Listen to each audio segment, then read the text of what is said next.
the Arab population as a whole, the Palestinian population as a whole, as an inferior race. I mean, it doesn't get stronger than this. And yet you want to be careful about your language.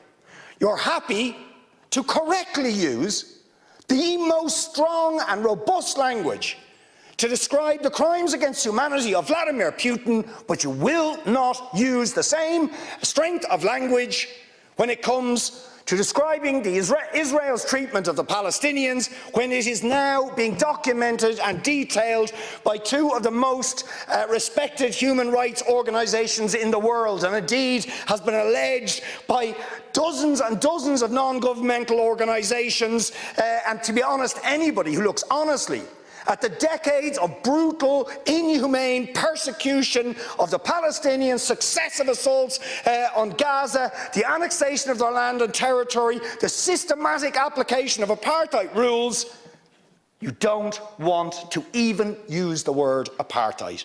Never mind sanctions. 5 days sanctions against Putin and his thugs, 70 years of oppression by the Palestinians, and it wouldn't be, what was the word you used? It wouldn't be helpful to impose sanctions. Amnesty International are calling for Israel to be referred to the International Criminal Court for crimes against humanity. Will you support it? They are calling for targeted sanctions against Israeli officials who are perpetuating the system of apartheid, just exactly the same types of sanctions you've just initiated against Vladimir Putin. Will you support it?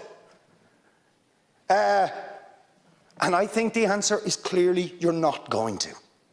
And then we ask the question, why? Why? With such strength of feeling, Fine Gael and Fianna Fáil and Green TD stood up one after the other, saying it was intolerable, the thuggery and the warmongering and the brutality of Putin. You wouldn't stand for it. Urgent action had to be taken. But we've got to be much more careful with the Palestinians.